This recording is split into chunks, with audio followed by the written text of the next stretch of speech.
di kantor Kelvin. Michael segera mendapatkan alamat dan identitas Eva dari bagian kepegawaian. Mata pria itu berkilat dengan ganas, seolah ia adalah musuh yang bersiap untuk menyerang ke markas lawannya. "Boleh kan aku ikut?" pinta Kenan. Ia sangat ingin melihat bagaimana cara Michael menangani wanita yang telah mencuri dompetnya.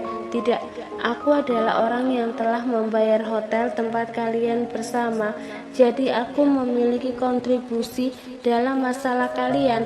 Michael menyalakan ponselnya. Beberapa saat kemudian ia menunjukkan layar ponsel yang berisi bukti transfer ke akun Kenan. "Aku sudah membayarnya sekarang." Kenan merengut.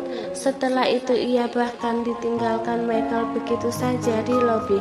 Saat Michael pergi sendiri menggunakan mobil Maybach yang semula mereka tumpangi berdua, Kenan cemberut. Tapi saat melihat Kelvin dan Elisa berjalan bersama, ia menunjukkan senyum ramah.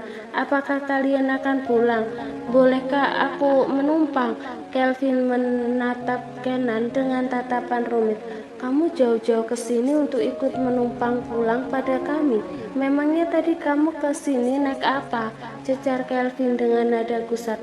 "Aku bersama Michael. Kami datang karena mendengar dari Zah akan ada pertunjukan." Tapi Kelvin kemudian bertemu dengan pencuri dompetnya. "Dan sekarang aku ditinggalkan begitu saja," keluh Kenan. "Pertunjukannya sudah selesai. Kamu datang terlambat." "Aku tahu, beberapa pegawai tadi sudah bergumam sambil lewat. Jadi sekarang aku tahu kalian akan pulang. Bisakah aku menumpang?" Kenan tersenyum lebar hingga gusinya terlihat, namun Kelvin merengut. "Panggil taksimu sendiri. Aku bahkan belum memberikan pelajaran karena menghubungi Elisa di belakangku untuk menjenguk sehari." Kenan tertegun. "Bisakah kamu tidak terlalu pendendam? Konflik antara kamu dan Harry, Akun dan Michael, dan berada di posisi yang sangat sulit." Kenan menunjukkan wajah memelas. Dia ingin bertahan hidup dengan jantung yang sehat, jadi dia harus membuat lelaki pendendam dan pendarah dingin di depannya memaafkan dirinya. "Ayo pulang bersama, kami akan mengantarmu lebih dulu," kata Elisa. Ia lalu menoleh ke arah Kelvin. "Dia hanya meminta tumpangan. Jangan terlalu membesarkan masalah, Elisa. Kamu adalah wanita yang berhati lembut dan baik," puji Kenan. Kelvin menghela nafas dalam. Ia berjalan pergi menuju mobil dengan menggenggam tangan Elisa. Kenan tahu tidak mungkin ia bisa duduk di kursi belakang, jadi dia duduk di kursi bagian depan dengan patuh. "Pergi ke kediaman Kenan dulu, baru antar kami ke rumah," tita Kelvin pada supirnya. Kenan menoleh ke belakang. "Rumah sakit? Ada apa kalian ke rumah sakit?" "Efren dirawat di rumah sakit." "Kalau begitu aku ikut kalian ke rumah sakit. Keponakan kecilku sakit, jadi aku harus menjenguknya." Michael memarkir mobilnya di depan sebuah rumah sakit sederhana yang kecil. Rumah ini berada di lingkungan penduduk yang terlihat dengan jelas bahwa sebagian besar yang tinggal di sini adalah masyarakat menengah ke bawah. Saat Michael hendak menuju ke rumah nomor 08 dengan cat usang yang menjadi alamat tinggal Eva, ia melihat gadis itu berjalan dengan tas kertas di pelukannya. Beberapa sayuran tampak menyembul dari dalam tas kertas itu, yang memperlihatkan bahwa wanita itu sempat berbelanja sebelum kembali ke rumah. Wanita itu, apakah ia berbelanja dengan tunai di dompetku? Gumam Michael. Kartu kredit yang berada di dompetnya sudah ia blokir, namun ada beberapa lembar uang $100 yang berada di dalam dompetnya. Pria jenjang itu menyusul langkah Eva yang menuju ke rumahnya. Saat wanita itu masuk ke rumah dan hendak menutup pintu, gerakannya terhenti oleh tangan panjang Michael yang tiba-tiba menahan pintu rumahnya. "Aku menemukanmu, bukan pencuri kecil, kata Michael dengan seringnya menakutkan. Belanjaan yang berada di tangan Eva jatuh ke lantai. Wanita itu menjadi gemetar ketakutan melihat Michael. Dia bukan ingin melarikan diri dan tak berniat untuk mengembalikan dompet dan jaketnya. Hanya saja ia masih merasa takut dan trauma setelah ia tidur dengan pria ini. Eva berusaha menekan pintu untuk tertutup, namun dia kalah kuat dari pria ini. Tolong pergi dari sini, pinta Eva dengan wajahnya yang terlihat pucat dan khawatir. Bukan hanya ia belum siap dengan pria ini, tapi dia juga takut ibunya akan mengetahui kedatangan pria asing ke rumah mereka. Kenapa aku harus pergi? Aku belum membuat perhitungan denganmu yang telah menggigitku dan mencuri dompetku. Suara langkah tiba-tiba terdengar dari dalam. Eva menoleh dan saat melihat itu adalah ibunya. Wajah wanita itu semakin pucat. Wanita paruh bayi itu menatap bolak-balik antara putrinya dan pria yang sedang menahan pintu rumah mereka. Ibu Eva lalu menggerakkan tangannya dan membentuk bahasa isyarat yang menanyakan siapa pria itu. Eva menjawab dengan berat juga dan membalas bahwa pria ini hanyalah seorang marketing surat kabar. Michael tertegun dengan cara komunikasi dua wanita ini, namun dia sudah bisa menebak bahwa ibu Eva bisu dan tuli. Interaksi kedua wanita itu membuat hati Michael melunak. Hanya saja jika Michael tahu bahwa ia dianggap sebagai penjual surat kabar, maka pria ini akan memaki wanita muda di depannya. Aku akan mengambilkan dompetmu, bisakah kamu menunggu di luar? Baiklah, tapi jika kamu tak juga keluar, maka aku akan mengetuk keras pintumu hingga tetanggamu terganggu. Michael menunggu Eva dengan bersandar di dinding samping pintu, sementara wanita itu membawa ibunya yang tampak kurang sehat kembali ke kamarnya. Dia cukup tampan untuk menjadi seorang penjual. Kamu tidak berbohong padaku, kan? Mungkinkah ia sebenarnya pacarmu? Tanya ibu Eva dengan bahasa isyarat. Tidak, dia bukan pacarku. Ibu istirahatlah, aku akan memasak makan malam dan begitu selesai akan memberitahumu, ibu. Setelah Eva membantu ibunya yang lemah ke kamar, dia masuk ke kamarnya sendiri, mengambil jaket Michael dengan dompet yang masih ada di sakunya.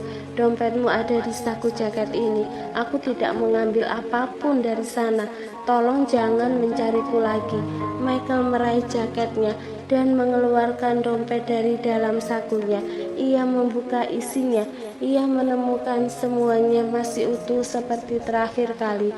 Aku akan kembali lagi untuk mengembalikan bajumu yang tertinggal di hotel waktu itu. Wajah Eva menegang. Ia tidak hanya meninggalkan baju tapi juga celana. Ia mengira sebagai artis terkenal, pria ini pasti akan mengabaikan baju-bajunya yang sekarang mungkin telah dibuang. Jika bajunya masih berada di tangan Michael, maka pria ini telah melihat juga. Wajah Eva kini memerah seperti babun karena merasa malu. Lupakan, kamu bisa membuangnya. Eva sangat malu. Dia tidak ingin bertemu dengan pria ini lagi. Tidak, aku akan mengembalikannya. Lagi pula urusan kita belum selesai. Pupil mata Eva melebar. Aku sudah mengembalikan jaket dan dompetmu tetap utuh. Urusan apa lagi yang kamu belum selesai? Kamu menggigit bibirku dan membuatku menderita kerugian hampir $1 juta dalam 3 hari. Kamu harus menggantinya. Eva seperti tersambar petir saat pria itu menuntutnya hampir $1 juta hanya untuk sebuah gigitan. Bagaimana mungkin? Bahkan perawatan termahal di rumah sakit tak akan menelan biaya sebanyak itu untuk mengobati bibirmu. Michael menyeringai. Luka di bibirku telah membuat jadwal pemotretan dan pembuatan filmku tertunda. Semua itu membuatku menderita kerugian yang tidak sedikit. kamu harus menggantinya. Kaki Eva lemas seperti jeli. Dari mana ia bisa mendapatkan uang sebanyak itu? Bahkan rumahnya tidak berharga lebih dari 100.000 dolar. Aku tidak punya uang sebanyak itu. Aku bahkan pengangguran sekarang. Suara Eva semakin melemah. Bukankah ialah yang seharusnya berada di posisi paling dirugikan? Ia adalah korban di sini, namun justru berbalik menjadi penjahat. Matanya sudah merah, seolah air mata bisa meluncur kapan saja. Aku tidak peduli, kamu harus mengganti rugi. Kumohon, bisakah kamu bermurah hati? Aku seorang wanita yang kehilangan malam pertamanya bukan dari pria yang kucintai. Malam itu aku juga dijebak oleh temanku, jadi aku juga korban di sini. Michael menggelengkan kepalanya dengan acuh. Aku tidak peduli. Jika kamu tidak memiliki uang, maka tebus dengan cara lain. Eva tercengang. Apa maksudmu? Kamu tidak mungkin menyuruhku untuk menjual ginjal, bukan? Michael menarik nafas dalam. Ia tahu Kelvin memiliki seleksi yang ketat untuk merekrut pegawainya, namun kenapa dia mendapatkan wanita dengan otak bodoh yang sama sekali tak mengerti makna dari perkataannya. Aku miskin dan jarang makan dengan baik. Aku menduga organ di tubuhku mungkin tidak begitu berkualitas tinggi. Bagaimana jika aku membayarmu dengan kredit? Aku tahu akan membutuhkan waktu lama, tapi aku akan bekerja dengan giat untuk membayarnya. Aku akan datang lagi dengan membawa rincian total kerugianku. Setelah itu mari kita bicarakan cara penyelesaiannya. Begitu kamu melihat nominalnya. Michael berbalik pergi, meninggalkan Eva yang masih mematung. Dalam sehari ia sudah berubah menjadi pengangguran yang terlilit banyak hutang. Malam hari dibekas di ruang bawah tanah sebuah klub malam. Kenan dan Michael pergi menemui Margaret yang telah berada di sana sejak siang tadi. Wanita yang biasanya berpenampilan menor itu kini riasannya berantakan karena terus menangis. Wajahnya tampak mengerikan dengan maskaranya yang luntur. Aku salah, tolong maafkan aku, kata Margaret. Begitu mengenali yang masuk adalah Kelvin. Wanita itu berjalan merangkak menuju Kelvin dengan tangan terkatup penuh permohonan. Kelvin memandangnya dengan ekspresi yang jijik. Dia adalah wanita bodoh dan berpikiran dangkal. Ia penasaran siapa pendukungnya hingga berani membuatnya begitu berani untuk menjebak Elisa. Wanita ini pernah menjadi kekasih Christopher, sepupunya, walau hanya dalam hitungan hari.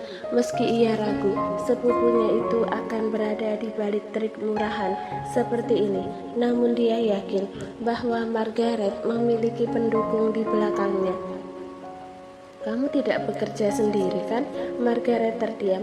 Ia ragu-ragu untuk membuka mulutnya, baik Kelvin atau orang itu. Ia sangat takut menyinggung keduanya karena sama-sama kejam. Aku salah, aku melakukannya sendiri. Tolong beri aku kesempatan. Aku bersedia melayani kalian secara sukarela. Wajah tiga pria itu mengerut dengan jijik. Bahkan Kenan hampir mual hanya dengan membayangkannya saja. Wanita di depan mereka tidak terlihat menggoda sama sekali, bahkan make up yang ia kenakan luntur di mana-mana. Dia mirip boneka Barbie dengan kualitas rendah yang meleleh. Kami bukan penampungan sampah. Kamu pikir kami tidak tahu sudah berapa banyak pria yang selama ini kamu rayu, termasuk para eksekutif tua di perusahaan, hanya untuk menjadi ayah gulamu? Wajah Margaret menjadi kaku. Dia sadar para pria ini bisa mendapatkan banyak gadis eselon atas yang jauh lebih baik darinya, namun dia masih berusaha mencoba menyelamatkan diri dengan merayu mereka meski tingkat keberhasilan hanya 1%. Kamu tidak akan selamat. Kamu telah menyinggung orang yang salah, ejek Michael. Bisakah aku mendapatkan pengampunan jika mengatakan, "Siapa yang menyuruhku?" Kelvin menggeleng. "Tidak, hanya saja jika kamu memilih untuk berbicara jujur, setidaknya kamu akan dikirim ke penjara dan mendapatkan hukuman secara legal. Tapi jika kamu tutup mulut, maka aku akan menghukummu dengan caraku." Bibir Margaret bergetar. Caramu?" "Untuk wanita manipulatif dan jahat sepertimu, biasanya kami akan memotong lidahnya lebih dulu," setelah Michael, lalu mematahkan kedua kakinya. "Kamu akan lumpuh dan bisu," lanjut Kenan. Margaret menggigil ketakutan. Dia tidak ingin menjadi cacat. Akan lebih baik baginya berakhir di penjara. Setidaknya ia memiliki kondisi tubuh yang utuh. Rebecca, ia menemuiku beberapa hari dan menawarkan kerjasama ini.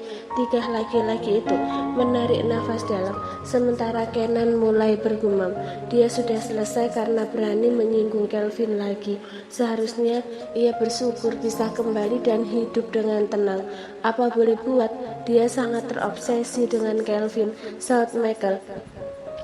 Ekspresinya terlihat jelas, setengah menertawakan Kelvin karena dicintai wanita seperti Rebecca. Kelvin memutar bola matanya ke arah dua temannya itu. Seketika mereka terdiam dan membuang muka secara bersamaan. "Serahkan ia ke kantor polisi," titah Kelvin pada anak buahnya. Margaret tidak tahu apakah ia harus bahagia atau menangis saat Kelvin akhirnya mengirim dirinya ke penjara. Dia telah dibiarkan tidak memiliki pilihan yang menguntungkan.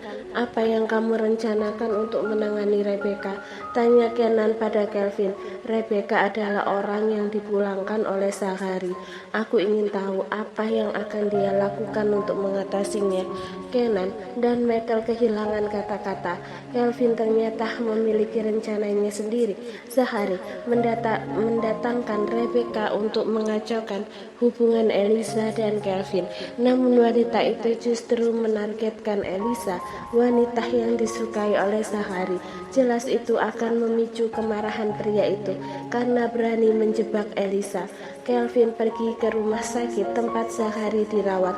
Pria itu tak sepucat sebelumnya dan ia sudah bisa dipulangkan dalam waktu 2 hari lagi. Saat Zachary melihat Kelvin, wajahnya muram. Ia sudah mengetahui tentang pendaftaran pernikahan Kelvin di catatan sipil. Ternyata selama ini usahanya untuk mendapatkan Elisa secara perlahan kalah dengan Kelvin yang menggunakan ancaman. "Untuk apa kamu datang ke sini memamerkan pernikahanmu? Apakah kamu tahu semakin erat kamu menggenggam pasir, maka semakin cepat pasir itu meluncur dari tanganmu?" Kelvin masih memasang wajah dingin, seolah tak terpengaruh meski ia telah dipicu oleh Harry. "Aku akan menganggap kata-katamu tadi sebagai caramu menghibur dirimu sendiri yang tidak mampu mendapatkan Elisa."